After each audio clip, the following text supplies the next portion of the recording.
Oi, meus amigos, tudo bem com vocês? Mais uma live aqui iniciando, 17h30. 17h30 é horário da gente passar tempo em casa, para a gente passar mais um momento junto. Dessa vez, o nosso bate-papo vai ser sobre um livro muito interessante, um livro que conta sobre a história das parteiras aqui no estado do Piauí. Um bate-papo com a Sandy Suami, que é jornalista aqui no nosso estado também, e ela vai contar tudo que ela aprendeu na produção desse livro-reportagem esse. Oi, Mila, seja bem-vinda, Pincéis da Mila aqui com a gente. Cris Barcelar também, seja muito bem-vinda. Eu estava aqui explicando agora há pouco que o nosso bate-papo hoje é para falar sobre um livro chamado Memórias da Parteiras do Piauí, lá de Oeiras. E a gente vai conversar com a Sandy Suami.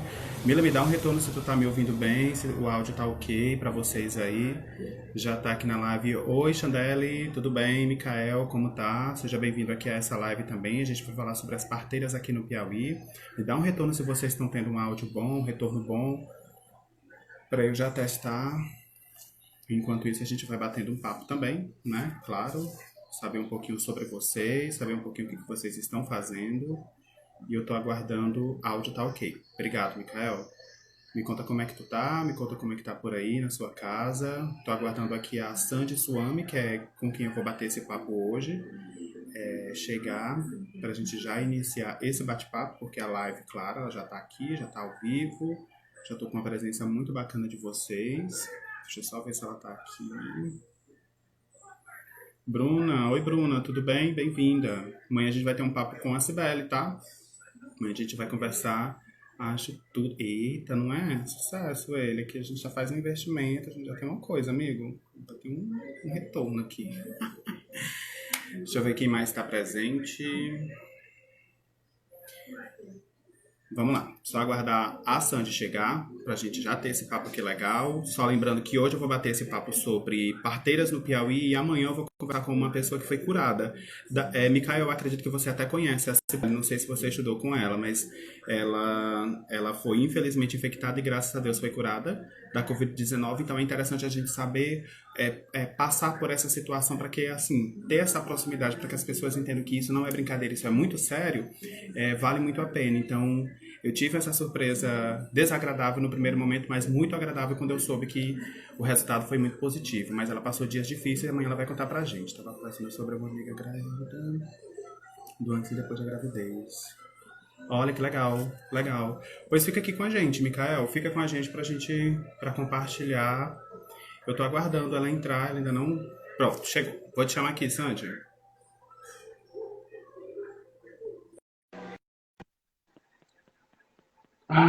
Só aguardar ela conectar. Ednilson Monteiro também, seja muito bem-vindo a esse bate-papo. Show.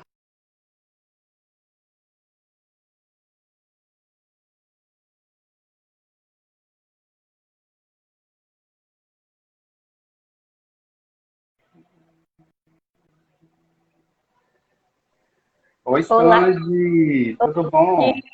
tudo bom? Que Boa tarde a todos. bom! Boa tarde, minha amiga. Deu Que prazer certo. te ver, viu? Prazer, amigo. Obrigada pelo convite. Imagina, eu fiquei feliz por você ter aceito. Para quem não sabe, a gente teve aí uma correria de última hora para dar certo essa live, mas deu tudo Sim. certo. Estamos aqui para a gente bater esse papo com vocês. E eu tenho certeza que é um papo muito interessante. Eu conheço a Sandy, já tem um tempo, nós muito.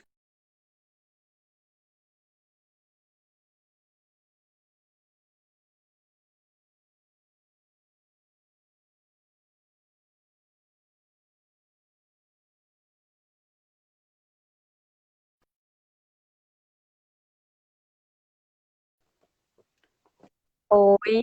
Ficou mudo. Tá me ouvindo bem? Agora foi. Pronto, eu tô Oi, oi. achando que o meu fone desconectou e eu estou ouvindo pelo celular. Eu vou conectar outro aqui para facilitar Tá bom. com vocês.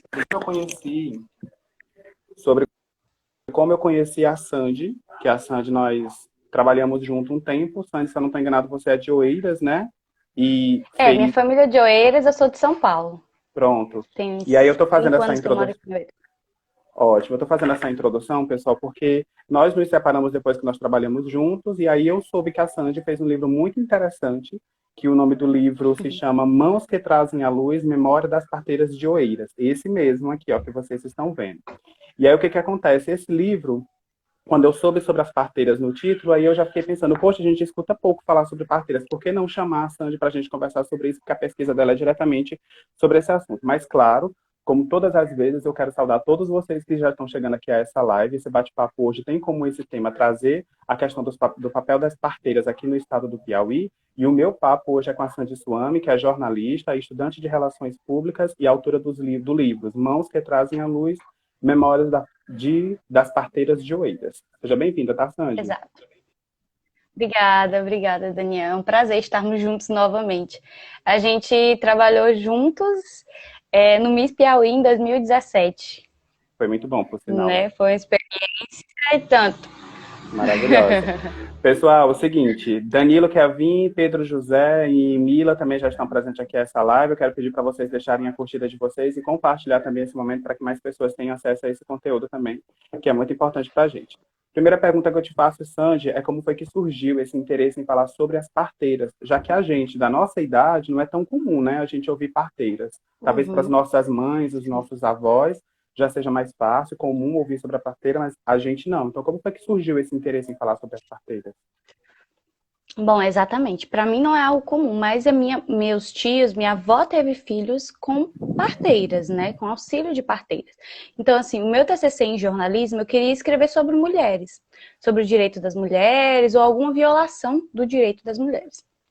E aí, conversando com uma amiga, Fabiana Santos, ela me contou sobre uma pesquisa de extensão que a professora Clarissa Carvalho desenvolveu na UESP de Picos, com as parteiras da região de Picos. E aí eu me interessei, comecei a pesquisar sobre, convidei a Clarice, né, para um evento de comunicação lá da UESP, que minha turma organizou. E aí me apaixonei por essas mulheres, porque elas são mulheres, Daniela, que elas deixavam tudo dentro de casa para ir ajudar outra mulher, entendeu?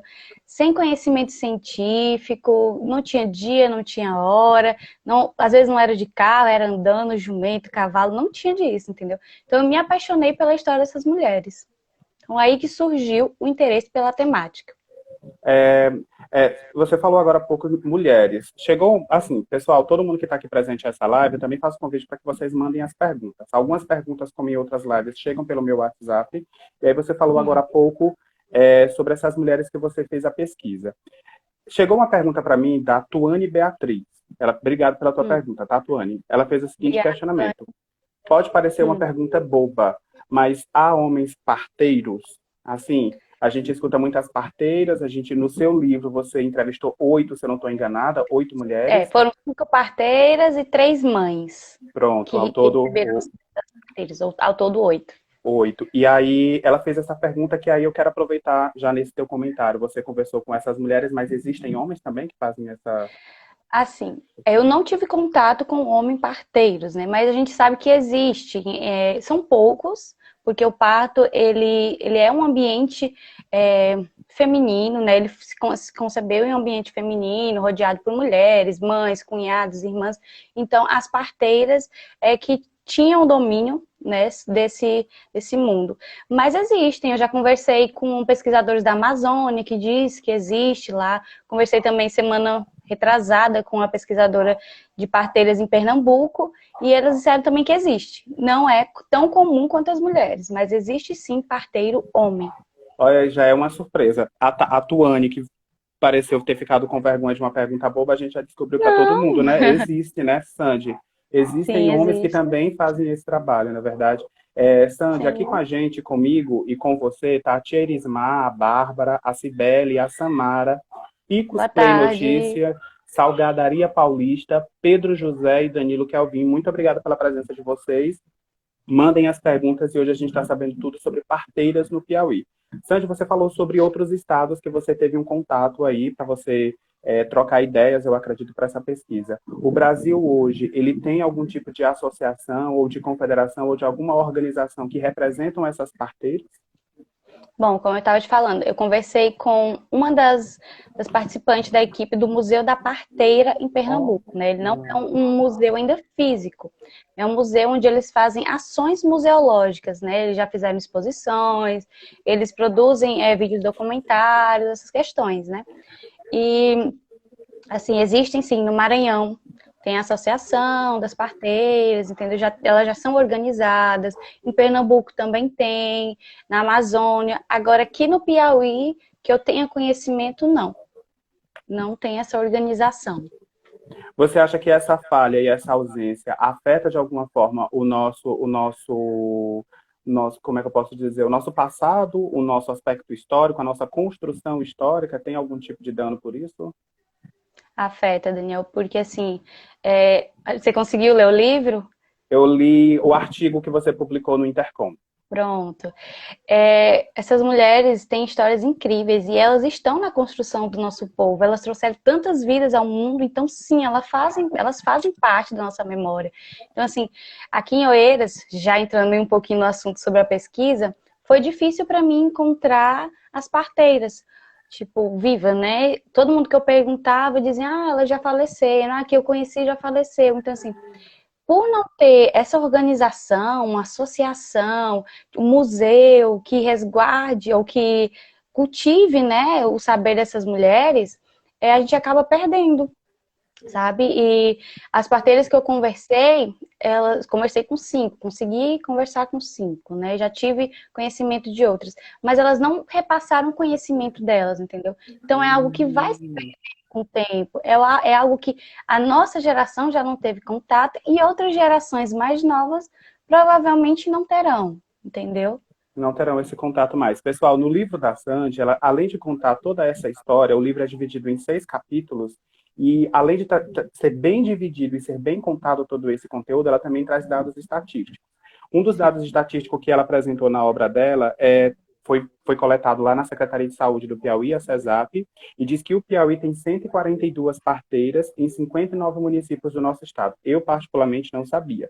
Não sei se vocês também Eu já tinham... acredito que é muito mais ainda. Pronto. Então, assim, saber que essas mulheres existem é valioso no aspecto histórico e em outros aspectos também, social, porque elas contam, elas têm uma história consigo e elas também ajudam a contribuir com a história do Estado, né? Sim. Então, o que eu quero saber de você é, dessas mulheres, dessas parteiras dentro da sua pesquisa, quem são elas, o que elas fazem hoje e elas ainda podem exercer esse papel como parteiras aqui no Estado? Bom, eu vou falar propriamente de Oeiras, né? Como a pesquisa era um TCC e eu precisava delimitar, né, um tempo curto, uma região, então eu escolhi a zona rural de Oeiras e conseguir falar com 5 mulheres, né? Daniel, atualmente elas não podem mais auxiliar no parto. Como a assistência ao parto no município evoluiu, elas não podem mais fazer essa assistência. Mas assim, são mulheres analfabetas ou semi-analfabetas, que sem conhecimento científico, tipo, não estudaram na faculdade, algumas aprenderam a partir de uma mãe, de uma tia, outras aprenderam simplesmente para ajudar outra mulher, porque a mulher estava ali em trabalho de parto, isso nos anos 80, até recentemente. No livro tem até um relato de um parto que aconteceu em 2018, na Semana Santa. Não tinha mais carro para vir do interior para a cidade, e aí a parteira foi chamada e ela teve que ir lá receber o bebê. Porque o bebê ia nascer de toda forma, com a parteira lá ou não. Quando a ambulância chegou, o bebê já tinha nascido. Então, assim, atualmente, mas elas não podem não podem auxiliar mais no parto. Então, são essas mulheres. São mulheres que trabalham na roça, até hoje. A mais nova que eu entrevistei, ela tinha 49 anos, né? Isso em 2018, quando eu fiz a pesquisa. 49 anos, a mais velha tinha 72, 73 anos. Então, ainda são mulheres na ativa, mas não em relação ao parto. E outra curiosidade, Daniel, é que elas dizem que elas não são parteiras. Nossa. Elas pegavam menino. Não sou parteira, não. Só pegava menino. Entendeu? E porque até elas acham também... responsabilidade. Eu vi que tu cita no material que elas são chamadas de mães, né? Elas são conhecidas como a mãe, por exemplo, mãe Mazé, mãe Maria. Mãe Maria. E porque tem esse apego, né? Cria um vínculo Sim, com as famílias, com as pessoas que elas trazem ao mundo. Uhum. Essa é uma outra curiosidade também, né? E que, inclusive, coincide com as parteiras da Amazônia, as parteiras de Pernambuco, que eu tive contato com pesquisadores. As parteiras, elas fazem parte das famílias Elas não só aparam o bebê, mas elas, por exemplo, apararam a mãe do bebê, os tios do bebê, elas são chamadas, elas são curandeiras, né? A maioria delas tem a plantação delas, tem as ervas para curar doenças que a gente já conhece, doenças simples. E elas são chamadas, por exemplo, entre briga de marido e mulher, porque elas têm uma autonomia muito grande, um respeito dentro da comunidade, entendeu? Então, elas não só param o bebê ali na hora e pronto, e acabou. É um contato durante a gestação, no parto e no pós-parto e durante toda a vida, porque as pessoas chamam elas de mãe, vão pedir a bênção, existe um respeito muito grande até os dias atuais.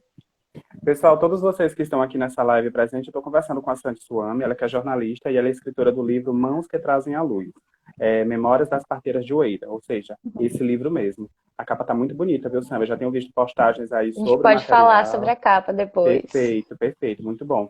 E a gente está conversando sobre as parteiras aqui no Piauí. Se você tem conhecimento sobre parteiras, comenta aqui com a gente. Se vocês conhecem pessoas que vieram ao mundo aqui pelas mãos de parteiras, tragam aqui essa notícia para a gente. Também compartilhem suas dúvidas e deixem a curtida de vocês também. Sandy, a Maiara Santos mandou o seguinte questionamento.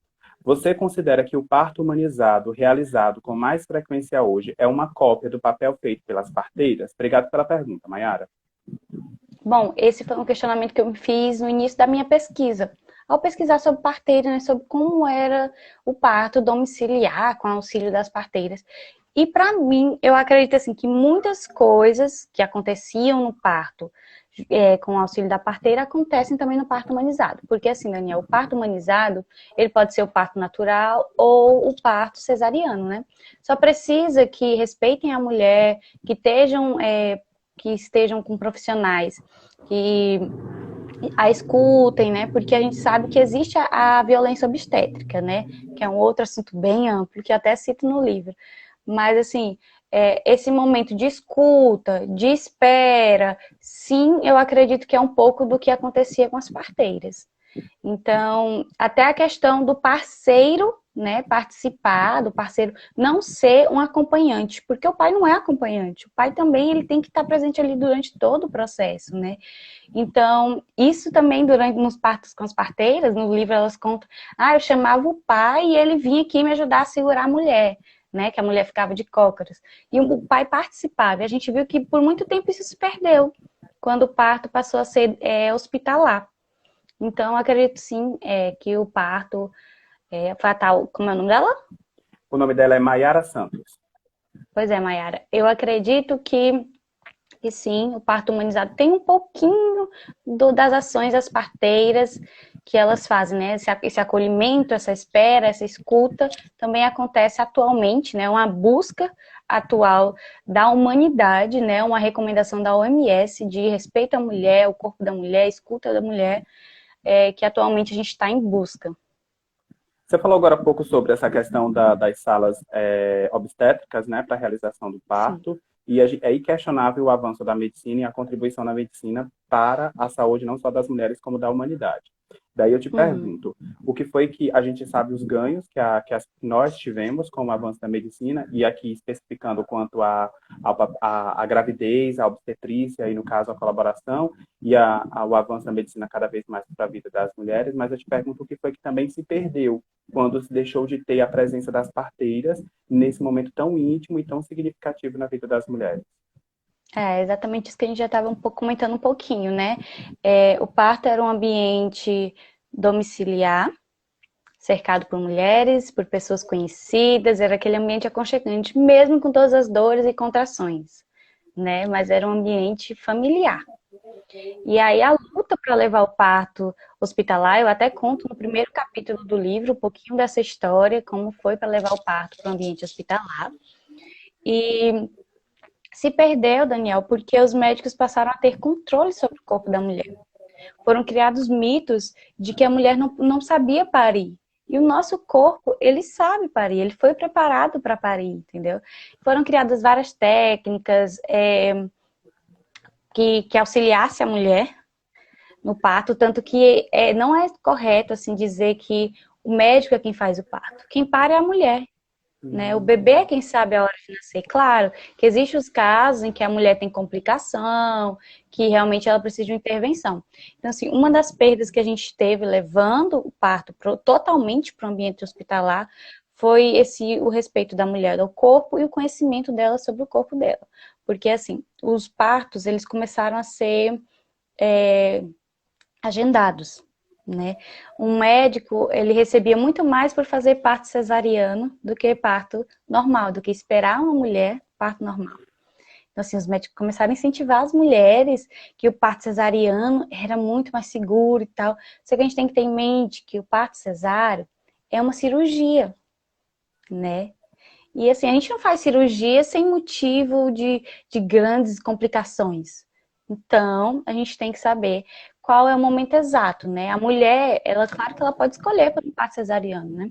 A mulher tem o direito de escolher por qualquer parto, mas desde que ela saiba sobre todas as possíveis complicações, os riscos dela, o risco ao bebê, entendeu?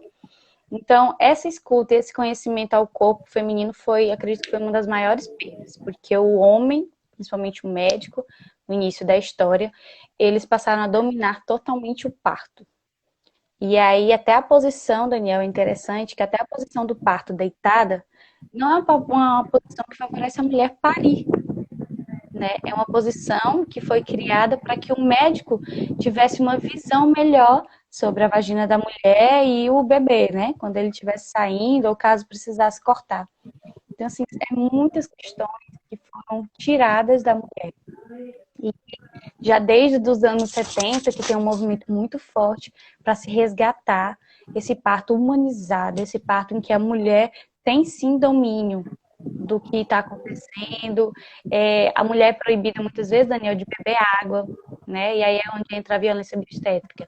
Quando ela está sentindo dor, alguns profissionais chegam e falam assim: ah, engraçado que na hora de fazer você não gritou, né? Você não reclamou. E aí agora está reclamando. Então, assim, isso causa traumas para o resto da vida da mulher. Isso causa depressão pós-parto. Que era o que eu ia comentar agora há pouco. São riscos que são consequências negativas em situações como essa, Exatamente. né? Uhum. Então, a mulher tem que ter conhecimento, assim, no pré-natal, ela tem que ter conhecimento sobre todos os tipos de parto, sobre os riscos. Não é uma coisa que o médico tem que impor, ou que a enfermeira tem que impor, vai ser seu parto, vai ser cesáreo, pronto, e acabou, entendeu? Sem dar a opção dela de conhecer ou de escolher como ela quer parir. Porque a gente sabe que o parto é um momento único. A mulher pode ter 3, 4, 5 filhos, mas cada parto tem a sua singularidade. Um parto é igual ao outro. Então, por que que outra pessoa de fora que tem que escolher como vai acontecer, entendeu? Assim, Perfeito. isso se perdeu muito. Sandy, tu acredita que esse incentivo agora do poder público de estar voltando ao parto normal, com essa insistência na informação de que as mulheres optem pelo parto normal ao invés da cesárea, você acha que é um pouco do retorno e do reconhecimento de que o que as parteiras fizeram era, sim, importante, a gente precisa voltar com esse trabalho porque a gente tá errando agora, optando por parto cesáreo? Eu acredito que assim, principalmente o Brasil é recorde em parto cesáreo. A recomendação da OMS é que os partos, apenas 15% dos partos sejam cesarianos, que são os partos que têm complicações e têm risco de morte à mãe ou ao bebê. E aí, Daniel, no Brasil, esse índice chega a 85% nos hospitais particulares. E Aumenta. 40%, 42% no hospital público. Porque no hospital particular você está pagando, eu quero planejar a hora e o dia que meu bebê vai nascer. Então eu quero um parto cesariano, eu não quero esperar 12 horas para parir. Nem eu, nem meu médico, né? Enquanto o meu médico pode fazer, vou dar um exemplo, 5, 6 partos por dia, ele não vai deixar para fazer só um parto normal, né? Não vai ficar esperando, porque às vezes demora realmente, né? Às vezes o bebê não está preparado para nascer. Inicia o processo de contração, né? Mas o bebê não nasce nas primeiras horas. Então, assim, acredito que a principal prova é essa. O Brasil é recorde em parto cesariano, então a gente está errando. Por isso que existe tanta campanha para incentivo do parto humanizado, parto normal, porque as mulheres elas têm que começar a saber ou resgatar isso na memória delas, que o nosso corpo sabe parir, que a mulher sabe parir. Mas foram criados tantos mitos, Daniel, em relação ao parto normal, tipo, que eu acredito que seja uma dor muito forte, né? Não sou mãe. Mas de que a vagina da mulher, ela larga, isso é uma inverdade, né? A vagina, ela larga ali durante o parto, mas depois ela volta ao tamanho normal. Também foram criados mitos em relação, dizendo que a mulher, ela perde o desejo sexual, isso também não é uma verdade. Claro que tem que ser trabalhado depois, mas não tem uma relação direta com o parto, entendeu? Então são muitas questões que a gente perdeu ao longo dos anos. Perdeu. A Aritana Vilarinho mandou também uma pergunta aqui. Obrigado pela tua pergunta, tá, Aritana?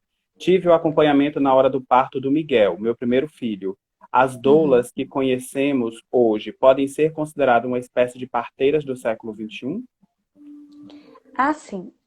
A doula é acho que ainda não está regularizado como uma profissão, mas elas são mulheres que elas auxiliam, né, a mãe no pré-parto, né, tirando dúvidas ali, ajudando ela naquele processo. Durante o parto, elas ajudam em medidas não medicamentosas para diminuir as dores, como a gente já viu, né, parto na piscina, a mulher fazendo exercício, dançando.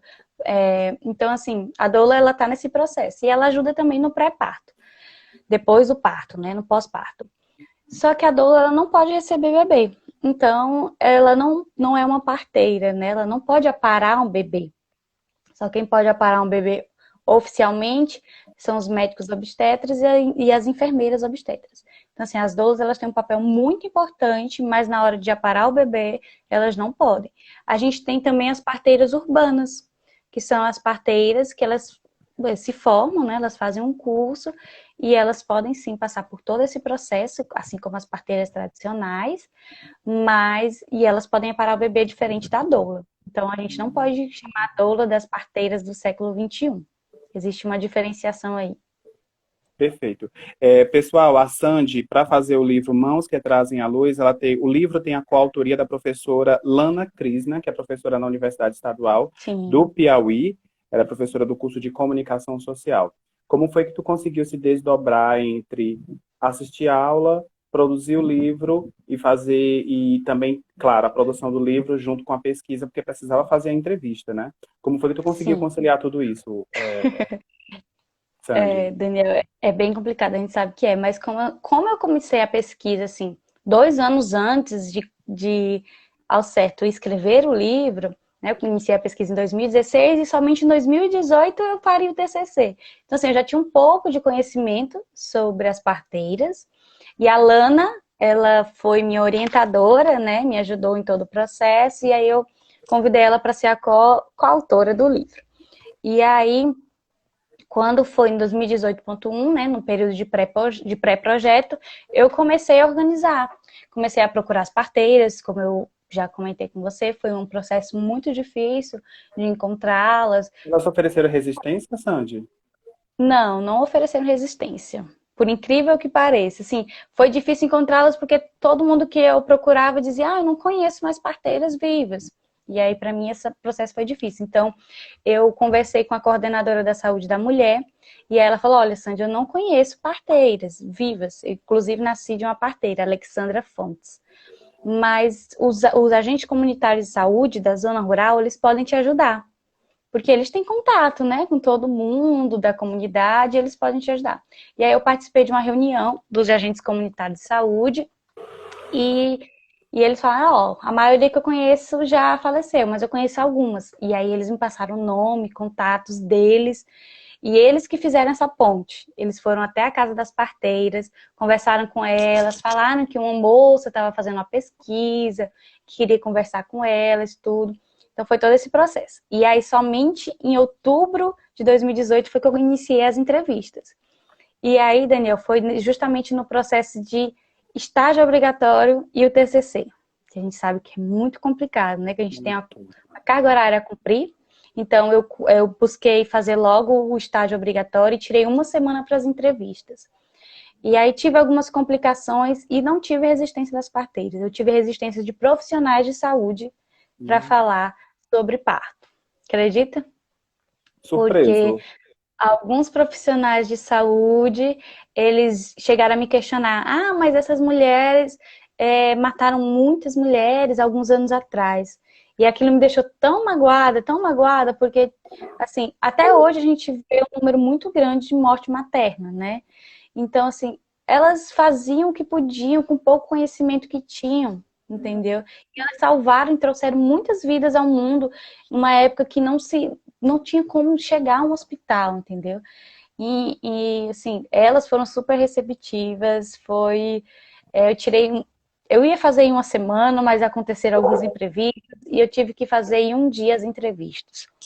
Mas na hora que eu cheguei para me apresentar, eu já mandava contar, já começava a contar, e são histórias assim tão tocantes, Daniel. Elas contaram desde a infância delas, até o processo de aprendizado, né, do parto, de todo o processo do parto, até sobre ritos e rituais que elas faziam durante o parto, mas não tiver nenhuma resistência, não tive resistência delas, me ofereciam bolos, foi algo muito agradável, assim, eu poderia passar um dia inteiro, semanas ali conversando com elas, e esse era o meu medo, porque você contar a sua vida, né, parte da sua vida para uma estranha, né, elas não me conheciam. Sandy, Pode assim, falar. fazendo uma pesquisa rápida sobre parteiras, eu vi que as parteiras elas chegaram junto com a família real portuguesa, então a gente se trata Uhum. de uma profissão secular, de um trabalho secular, Pode ser. É uma atividade.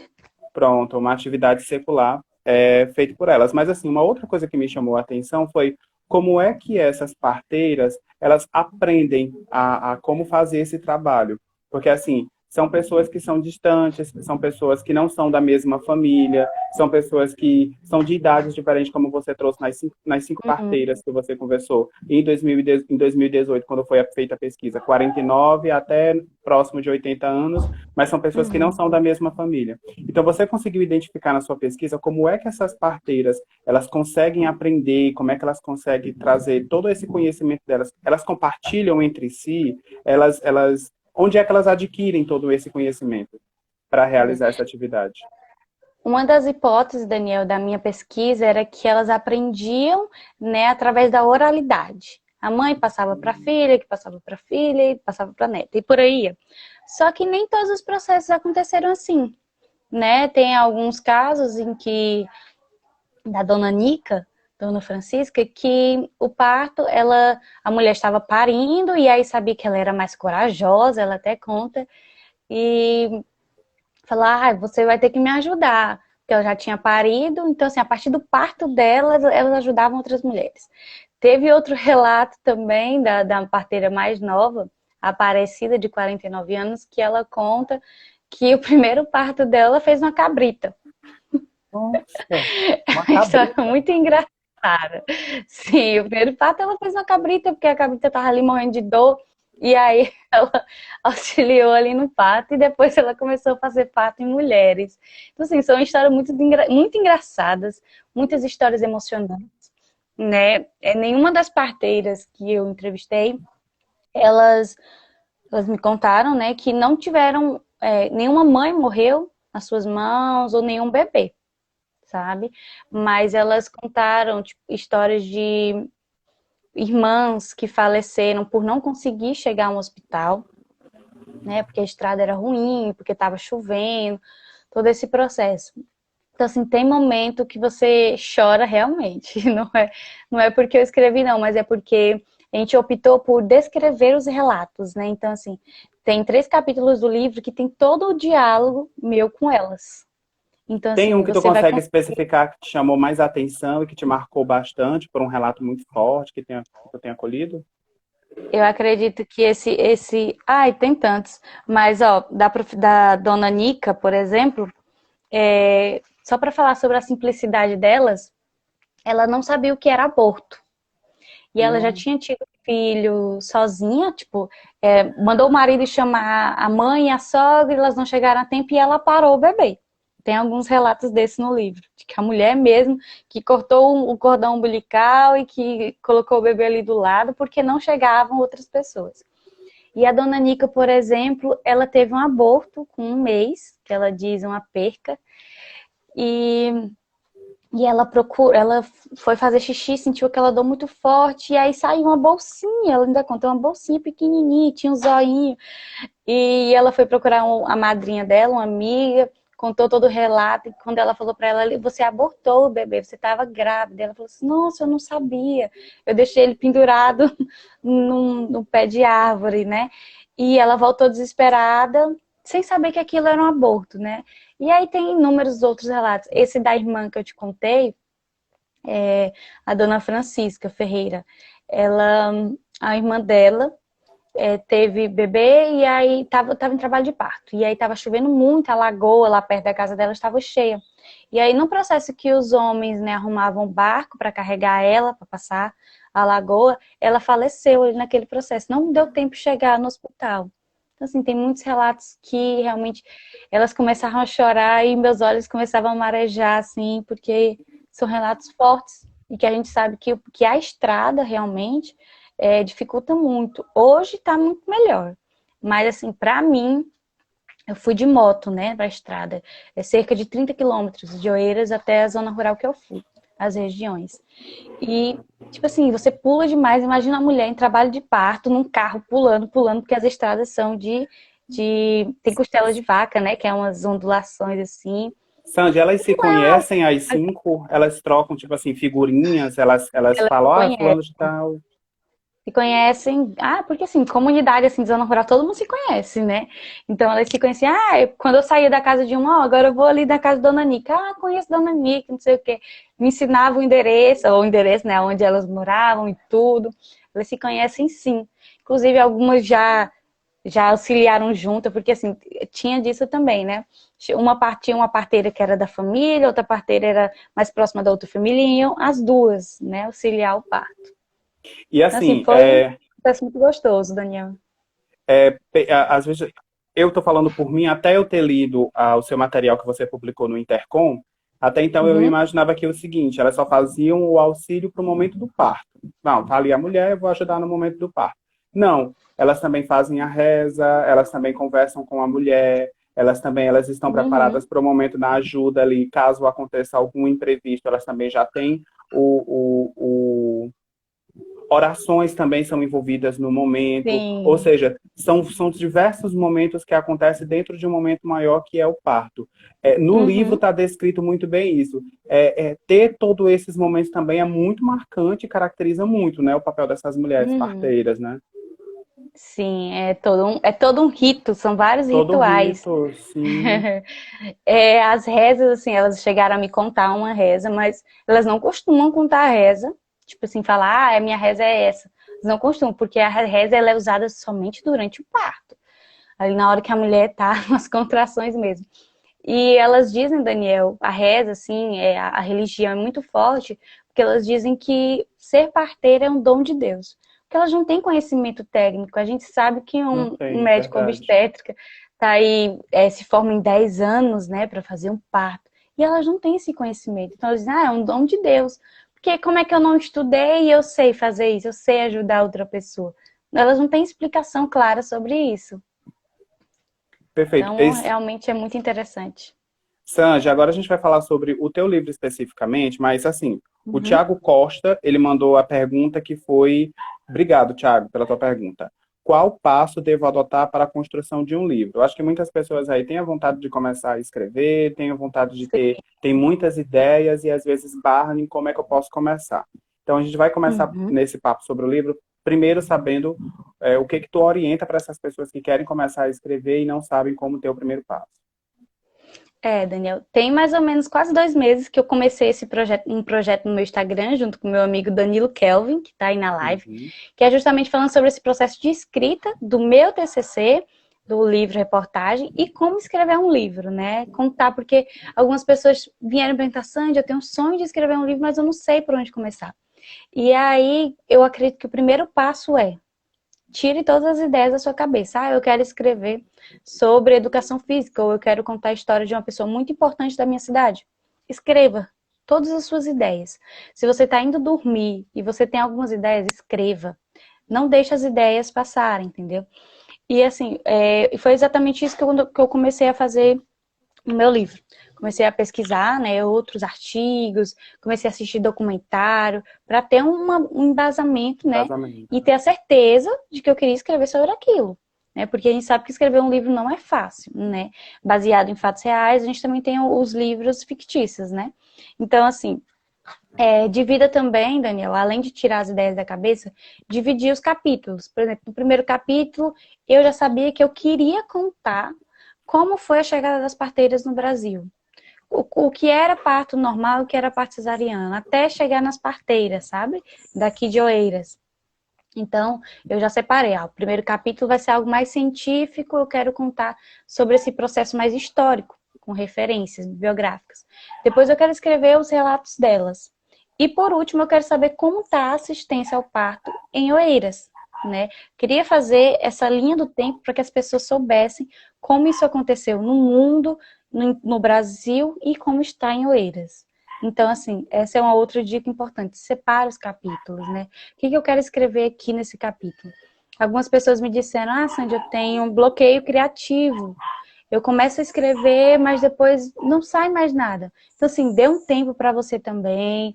Sempre que quando você tiver alguma ideia, anote mesmo, converse com outros autores que já escreveram sobre aquilo. Eu, por exemplo, eu tive contato com a professora Clarice Carvalho, que já teve pesquisa sobre o assunto, então ela me passou alguns materiais. Eu tive contato também ao livro da Tauana Queiroz, que ela é de Teresina, e ela também fez um livro sobre parteiras de outra região do Piauí, né? Então, assim, isso vai te ajudar também a pensar como você quer estruturar o seu livro. Né? Então, eu acredito que essas são as principais dicas. Tire as ideias da sua cabeça, comece a organizar, a pensar como eu quero o livro. Por exemplo, eu imaginava o meu livro rosinha desse jeito aqui, eu queria ele rosinha. Então, assim, comece a sonhar com o seu livro, entendeu? E uma das que você tinha me perguntado como foi o processo de escrita, né? Então, assim, após as entrevistas, eu comecei a descrever todas as entrevistas, né, que a gente aprende no jornalismo, a transcrever. Então, assim, como as entrevistas são muito longas, eu tinha um material muito bom. Então, essa é outra dica. Entreviste pessoas que eles vão te dar muito material, muita informação para que você crie, para que você desbloqueie também em alguns momentos. Tal pessoa falou sobre isso, pois eu quero escrever um capítulo sobre esse assunto. Entendeu? Então, isso é muito importante também. Outra dica é procurar o seu momento de escrita. Por exemplo, eu prefiro escrever de manhã e à noite. Já tem outras pessoas que gostam de escrever à tarde e de madrugada. Então, assim, procure um momento que você é mais criativo. Isso também é importante, sabe? E para mim, eu escrevi também o livro todo escutando música, que me relaxava bastante. Fui escrevendo no meu tempo, sem pressão. E olha que era um TCC. E aí a Lana, né, que é a nossa coautora aqui do livro, e ela é minha orientadora, eu ia escrevendo os capítulos, mandava para ela corrigir. Ela até demorava um pouquinho para corrigir, porque ela tinha muitos outros orientadores. E, então, assim, enquanto ela estava ali me mandando, eu estava escrevendo outras coisas, pesquisando, pensando como eu queria o livro. Então é isso, não tenha medo, comece. Se você tem esse sonho, comece, coloque no papel, me mande mensagem, se eu puder te ajudar, eu vou te ajudar com muito prazer, com alguma dica, com algum entrevistado. Assim, Daniel, outra coisa que facilita muito é o curso de jornalismo, porque a gente aprendeu técnicas de entrevistas. Então, assim, as pessoas têm muito medo da entrevista. E a gente já tem mais essa prática. A gente aprendeu técnicas de entrevista. Então, facilita muito, muito mesmo. Muito. E eu queria agora conversar sobre a capa do livro. Como foi que tu pensou na capa? Tem uma cor aí que ela remete a ser até um aconchego também. Eu não sei se essa foi a ideia, mas quando eu vi a capa, me passou essa sensação de aconchego. Tem um desenho também na frente. Então, assim, Sim. Todas essas características, olha aí, pessoal, a capa do livro, essa cor eu achei fantástica, viu, Sandy? Tá de parabéns. Eu posso Muito dizer bom. que a cor foi a única coisa que eu escolhi da capa. Foi mesmo. Porque, assim, a editora Apres, né, foi quem fez a diagramação, que foi quem fez a revisão do livro, né, juntamente comigo e a Lana, e a impressão. E tá fazendo a divulgação também. E aí, Daniel, eles fizeram 2 capas, né, com algumas ideias, mas a gente não gostou muito. E aí, meu Deus do céu, eu sempre imaginei o livro com uma sensibilidade que transmitisse um pouco da sensibilidade que as mulheres me contaram. Sim. Então, E a gente sabe que a capa é o que chama a atenção. É Ninguém compra um verdade. livro para abrir e ler, né? A gente olha primeiro a capa, que é o que chama a atenção primeiro. E ele tá E aí delicado também, ele consegue ser delicado. tem É, que ser delicado, transmitir realmente a relação da parteira com a mãe, né? Um contato próximo. E aí eu fiquei desesperada, muito agoniada. E aí eu falei com a Luísa, né? A Luísa, ela é ilustradora. E aí foi ela, Luísa Guedes. Só confirmando sobre o sobrenome dela. daqui do Piauí, E aí, Sandy? não, ela não é do Piauí, ela é do Paraná, se eu não me engano. Certo. E eu falei com ela pela internet mesmo, né? Por e-mail, perguntei valores e tal, disse que queria lançar um livro e tudo. E aí a ideia da capa foram de duas pessoas, do Pedro José e da Fabiana. E eles, assim, que imaginaram a capa, porque eu sou péssima de desenho. Então, eles imaginaram mais ou menos como seria a capa. E aí eu passei para a Luísa, inclusive a Luísa estava grávida na época que ela desenhou, isso no ano passado. E ela, Sandy, vai ser um prazer, porque assim, eu tô nesse momento de sensibilidade e eu quero transmitir isso para cá. Então, foi isso que saiu, a coisa mais linda, assim, Ficou super lindo. sensível, A ilustração ficou muito linda, muito muito. bonita. E aí San- aqui. Pode falar. Sandy, do início, essa pergunta eu também não posso deixar de fazer. Do início, do momento que você teve a ideia de falar Hum. sobre as parteiras, até o momento da publicação do livro, levou quanto tempo tudo? Assim, Daniel. Quando eu resolvi falar sobre parteiras, Isso, até. do ponto inicial, do pontapé até pronto, finalizei, está publicado, fechado, com ilustração, capa, tudo. Livro fechou. Quanto tempo levou tudo? Eu comecei a pesquisa inicial em 2016 sobre parteiras e o livro foi publicado agora em fevereiro de 2020. 4 anos. Nossa! Porque assim, eu comecei bem antes de escrever, né? Eu comecei 2 anos antes de escrever, né? E aí eu apresentei ele em dezembro de 2018, meu TCC. E aí ano passado, no início de 2019, foi que as pessoas disseram, você tem que publicar esse livro. Porque outra coisa, Daniel, por ser um TCC, um livro-reportagem, TCC, a gente sabe que o TCC eles ficam apenas na biblioteca da universidade. E eu não Verdade. queria. Eu não queria ter passado por todo esse processo, por ter escutado relatos tão fortes e deixado apenas para os estudantes, né, que viessem a procurar o livro lá na biblioteca. Eu queria que ele saísse dos muros da universidade. E aí, no início do ano passado, eu comecei esse processo. Perguntei para algumas pessoas, né, como é que faço para mandar também o livro para a editora? Porque eu não tinha condições de imprimir, de publicar, é muito caro, é tudo muito caro. Desafios de quem escreve no país. Tudo muito caro. Diagramação é caro, tipo, eu não sei fazer, então a gente sabe que o trabalho de cada pessoa. Revisão é caro, capa para a pessoa fazer. Então, assim, eu não tinha condição. Então, eu fui procurar algumas editoras, aprendi sozinha, assim, os vídeos no YouTube de como editar, né? Porque eu não podia mandar no formato do TCC que eu tinha mandado, né? Tive que fazer algumas edições para mandar o original, como eles chamam, para as editoras, e aí eu mandei. E aí a Apres foi a primeira que me respondeu. E assim, eu nem acreditei, porque eles mandaram um e-mail, né, falando que o livro tinha sido aceito na categoria de comunicação e que, assim, não iria precisar de correções, né, apenas revisões. Eu, meu Deus do céu.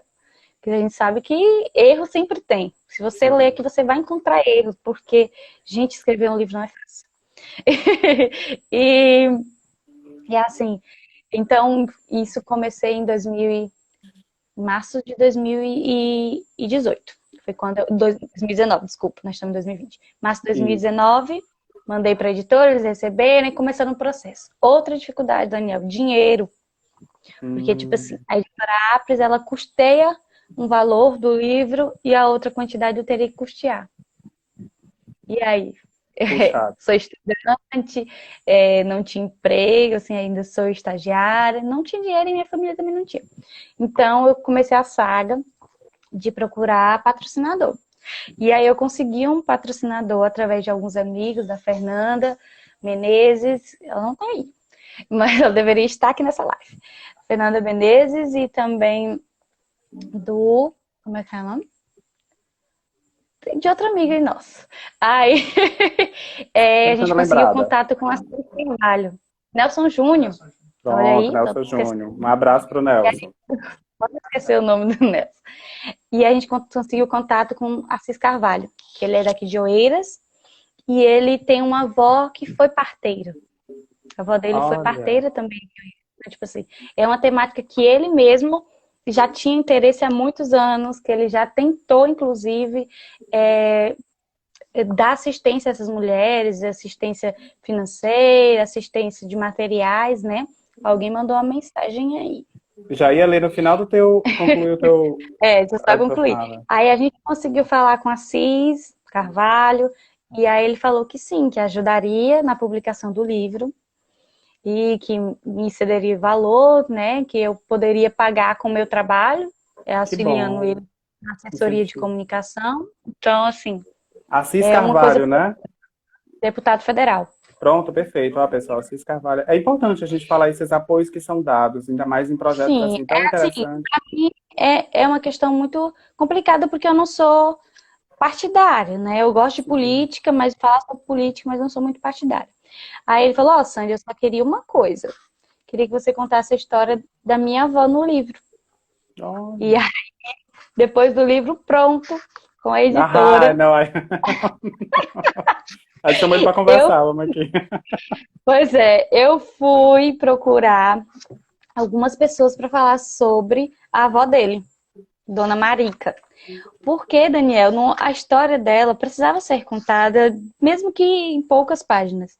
Ela foi uma parteira que ela auxiliava parto dentro dos cabarés daqui de Oeiras, Nossa, num entendeu? espaço onde culturalmente é de discriminação, então foi um desafio muito maior. Não, A gente já sabe o preconceito que essas mulheres sofrem. Imagine verdade. nos anos 70, 80, uma mulher entrar dentro de um cabaré para auxiliar um parto. Então, assim, E eu conversei assim, com Santi, são muitas histórias de que ela. a gente não sabe, né? Por exemplo, Exatamente. você está comentando agora sobre a história da avó de um deputado que a gente conhece, mas a gente não sabe a história tão rica que tem, por exemplo, a avó Sim. dele. E assim são como essas É. mulheres que também você traz no seu livro. E ele conviveu com ela, né? Então eu conversei com ele também, porque ele conviveu com a avó dele, ele viu o respeito que as pessoas tinham com ela. E assim, ela era uma pessoa muito respeitada na cidade. Aí eu conversei com mais dois vizinhos dela, que também me contaram um pouco sobre a relação deles com ela, como ela era, porque como ela faleceu, né, era diferente das outras. Eu não pude conversar com ela, olhar nos olhos dela e relatar como ela era fisicamente. E eu contei a partir do relato de outras pessoas. Então, depois do livro pronto, ainda contei a história dela também. E ela tá aí no penúltimo capítulo, né? Então, assim, Daniel, o patrocínio também foi uma dificuldade e a publicação em si aconteceu agora em fevereiro de 2020. Ótimo. Sandy, é E como assim, tu disse agora, pode pode falar. concluir, pronto. Como tu Só disse que agora há ainda, pouco, pode falar. perfeito. Eu ia fazer o comentário do pessoal que está aqui. O Duarte está Ah, deixando um comentário interessante, trabalho muito interessante o seu, o investimento é caro, mas projetos incríveis existem. Obrigado pela tua participação, Duarte. E a Uli está deixando o seguinte comentário: excelente trabalho. Temos tantos TCCs fantásticos que, se talvez tivesse um pouco mais de investimento, teríamos verdade. projetos incríveis. Sabemos que ideias brilhantes existem, mas o investimento é pouco. Pura verdade. A gente aí que passa E a pela gente sabe que universidade, a gente sabe que é A gente sabe que o difícil. incentivo à pesquisa é muito fraco ainda no Brasil e a gente está passando Muito. aí por um momento em que a pesquisa é essencial, né? Indispensável. E para a gente É, encerrar, Sandy, eu quero saber de você o que você espera por parte do poder público e por parte da sociedade como um todo, como forma de reconhecimento para essas pessoas que você traz no seu livro. O que está faltando para que essas pessoas tenham um destaque maior e melhor? uhum. Bom, Daniel, eu ia concluir dizendo que só não aconteceu ainda a noite de lançamento do livro, porque saiu e aí com a pandemia não aconteceu. Então o Uhum. livro ainda não foi lançado, Ah, né? entendi, certo. Entendeu? Só ia concluir isso. E, Daniel, já existe um movimento para tornar a parteira tradicional um bem imaterial da humanidade, assim como o Ó, frevo, assim como a capoeira, porque elas se tornando um bem imaterial, né, da humanidade, elas passam a ser assistidas pelo IFAM, né, e elas vai ter no país, né, uma contagem das parteiras que existem, vai ter uma assistência das parteiras que ainda continuam auxiliando ao parto, a gente vai ter mais livros contando sobre as parteiras, contando sobre nossas memórias e nossas histórias. Então, assim, essa é uma luta também que eu acredito que precisa de mais força do poder público e de mais pesquisadores da área, porque existem, sim, muitos pesquisadores sobre parteira tradicional, sobre parto, e que eles precisam se unir para que a gente consiga que essa causa seja, que ela chegue em lugares mais altos, né? O projeto de lei já existe. Inclusive, Daniel, vou ter uma live com a advogada Fenícia Bernardes, que vai acontecer, acredito que essa semana, para falar justamente sobre as parteiras e as leis, né? Sobre as parteiras em frente às leis, para a gente conversar um pouquinho sobre isso, né? Como que a gente pode resguardar mais essas memórias, né? Ou vangloriar mais essas memórias. Então, é isso. Eu acredito que os poderes públicos precisam, sim, né? Porque essas memórias aqui, só elas guardam. Perfeito. Sandy, eu te interrompi Hum. porque a gente já vai ser cortado aqui pelo Instagram, Sim, infelizmente, mas eu quero agradecer todo mundo aqui presente nessa live. Eu faço questão sempre de mencionar as pessoas que estiveram. Tirisma e Babi, um beijo para vocês. Duarte, meu amigo. Pedro também, muito obrigado. E tantas outras pessoas que passaram por aqui, que deixaram suas mensagens e que deixaram suas curtidas. Hoje eu conversei com a Sandy Suami, ela que é jornalista e estudante de Relações Públicas e escreveu, é autora do livro reportagem Mãos que Trazem à Luz, Memória das Parteiras. Esse material, para você que não conferiu a live, ele está salvo para que você também possa assistir todo esse conteúdo e conhecer um pouquinho mais sobre o papel das parteiras. O Passatempo em Casa amanhã vai conversar com a Cibele, ela que foi vítima da Covid-19 e se recuperou. Ela vai falar para a gente como foi esse momento tão difícil e vai estar trazendo aí para a gente não brincar com Covid, porque Covid não é coisa fácil, mas ela vai trazer um depoimento muito interessante para a gente de superação. Então vale a pena conferir para vocês. Sandy, muito obrigado. Foi um prazer te rever, viu, minha amiga? Obrigada, amigo. A gente se vê em breve. Obrigada a todos que participaram. E entre lá no meu Instagram para saber como adquirir o livro das parteiras. @Sandy Suami, gente. Fica a dica para todo mundo, viu, pessoal? Um beijo para todo mundo. Até amanhã, gente. Tchau, Sami. Bom te ver. Tchau.